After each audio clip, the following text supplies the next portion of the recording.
Bwana Yesu asifiwe. Karibu kwenye kipindi cha Utopeli Ziketu ya kila siku tarehe 28 ya mwezi wa 6.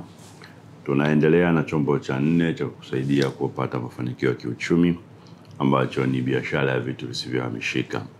Na tayari nimeshakupa mambo kadhaa kwa siku hizi mbili ambazo tumeanza kuongea jambo hili, kukuonyesha jinsi kwanza hali ya Mungu kwetu ilivyo kuwa imewekwa kwa kutegemea ardhi. Mungu aliahidi atawapa urithi wana wa Israeli nchi ambayo ni ardhi. Kwa hiyo ni jambo la msingi sana. Ardhi ni jambo la msingi. Nimekuonyesha pia jinsi ambavyo Ibrahim alikuwa na nafasi ya kumiliki mlima Moria, lakini inaonekana hakumiliki kwa sababu baadaye inaonekana Arauna akiumiliki, na Daudi analazimika kununua kwa thamani ya fedha shekeli 50 ili atoe sadaka pale. Na kwa hiyo ni muhimu kumiliki ardhi hata kama unaona iko kijijini au mbali kiasi gani, na pia matumizi yake ya baadaye yanaweza yakaamua sana thamani ya hiyo ardhi. Unaona hilo ni eneo la mlima Moria ambako Ibrahim alitoa sadaka ya kuteketezwa, Daudi alitoa sadaka ya kuzuia town, Suleiman akajenga hekalu kwenye mlima Moria, na baadaye kama tunavyosoma ni eneo ambalo hekalu la mwisho litajenga. Kwa potential ya ardhi ni kubwa. Sawa, ni eneo hilo la ardhi, lakini matumizi yanabadilika kulingana na miaka inavyokwenda na thamani yake inaongezeka. Leo nataka nikupe msingi mwingine ambao unasisitiza umuhimu wa kufanya biashara ya vitu visivyohamishika hata ardhi. Na msingi wenyewe huu ambao nataka kukupa tena unasema, ukiangalia biashara yako utagundua kwamba biashara ya ardhi ni karibu biashara moja ya biashara chache au pekee ambayo Mungu alielekeza moja kwa moja mwanadamu aifanye. Biashara chache kabisa kwenye Biblia ambazo ukiziangalia kama Mungu alikuwa anazungumzia na kuelekeza watu wafanye, moja wapo ni biashara hii ya ardhi.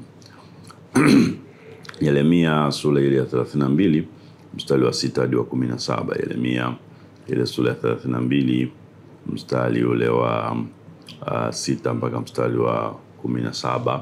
Biblia inasema, Yeremia akasema, neno la Bwana limenijia kusema, tazama Hanameli mwana wa Shalum mjomba wako atakujia akisema, jinunulie shamba langu lililoko Anatoti, maana haki ya ukombozi ni yako, ulinunue. Nataka niweke msisitizo huu mstari haya maandiko tushasoma kama utakumbuka. Yeremia sura 32 mstari wa 6 hadi wa 17. Yeremia 32 mstari wa 6 hadi wa 17. Yeremia akasema, neno la Bwana limenijia, neno la Bwana limenijia kusema, tazama Hanameli mwana wa Shalum mjomba wako atakujia akisema, jinunulie shamba langu lililoko Anatoti, maana haki ya ukombozi ni yako, ulinunue. Nataka uone msisitizo hapa kwamba Mungu anaongea na Yeremia. Yeremia anasema neno la Bwana likanijia kusema, Mungu anaongea na Yeremia na anampa maelekezo ya kwamba jinunulie shamba lililoko Anatoti, ulinunue. Basi Hanameli mwana wa mjomba wangu akanijia ndani ya uwanda wa walinzi sawa sawa na lile neno la Bwana, sawa sawa na neno la Bwana, akiniambia, tafadhali ulinunue shamba langu lililoko Anatoti katika nchi ya Benjamin, maana haki ya urithi ni yako na haki ya ukombozi ni yako, ujinunulie. Ndipo nikajua kama neno hili ni la Bwana. Unaona, basi nikalinunua shamba lile. Kwa neno la Bwana lilimjia Yeremia likimwelekeza anunue shamba. Anasema ndipo nikajua ya kwamba neno hili kweli ni la Bwana, nikalinunua shamba lile.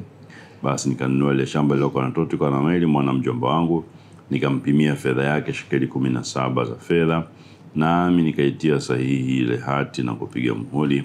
Nikawaita mashahidi wakampimia ile fedha katika mzani, nikaitoa ile hati ya kununua ile iliyopigwa muhuri kama ilivyo sheria na ada, na ile nayo iliyokuwa wazi.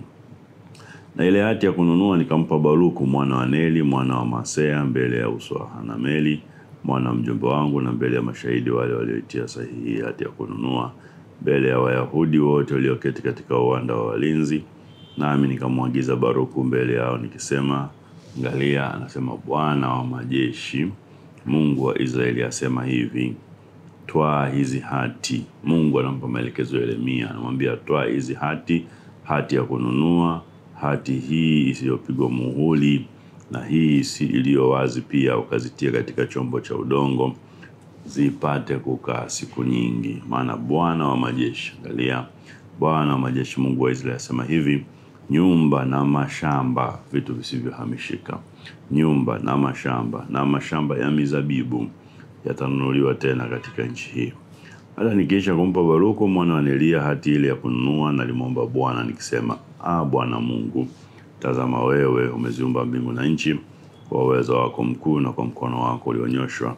Hapana neno lililogumu kwako. Nataka uone mambo kadha hapa kwenye msingi huu wa pili. Jambo la kwanza ambalo nataka uone ni kwamba kutokana na haya maandiko ambayo tumeyaona, biashara ya vitu visivyohamishika ni biashara ya muhimu. Mungu anampa maelekezo, kiasi ambacho Mungu anampa maelekezo Yeremia ya kununua hiyo ardhi. Yeremia haoni kwa nini anunue ardhi. Haoni, Mungu ndo anamwambia nunua, na anampa maelekezo na anamwambia kwa nini. Anakuambia baadaye vitu vitauzwa kwa bei ghali, mashamba, nyumba, mashamba ya mizabibu yatauzwa kwa bei ghali. Nunua, chukua hati ziweke, subiri, kuna muda vitu vitauzwa kwa bei ghali. Hiyo ndio biashara ya ardhi ilivyo. Kwa hiyo ni muhimu kiasi ambacho Mungu alimpa maelekezo Yeremia kununua. Ukiangalia ile nchi jinsi ilivyokuwa imeharibiwa na Wakaldayo, Biblia inatuambia ni kama vile mtu asingetamani kumiliki ile ardhi, lakini Mungu anamwambia Yeremia, miliki, nunua umiliki. Kwa hiyo biashara ya vitu visivyohamishika, ardhi, nyumba, mashamba ya mizabibu yanayozungumziwa hapa, inapanda thamani na haishuki thamani. Hata sisi ambao tuko kwenye field hiyo wahasibu wanajua kwamba vitu vyote ambavyo unavimiliki vina uchakavu, vinapungua thamani kadri muda unavyoenda. Kitu kimoja tu hakina uchakavu, nacho ni ardhi. Ardhi haina uchakavu.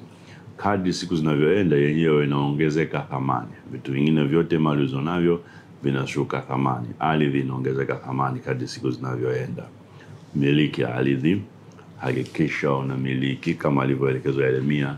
Ukinunua hapa anaelekezwa atiwe muhuri kwenye hati, na hilo ni jambo la msingi sana kama tulivyosisitiza jana na kusisitiza leo pia. Hakikisha unanunua ardhi na unaimiliki na unakuwa una nyaraka za umiliki, na tulia, itunze, usiwe na haraka ya kuiuza, hivyo siku itakuwa na thamani kubwa.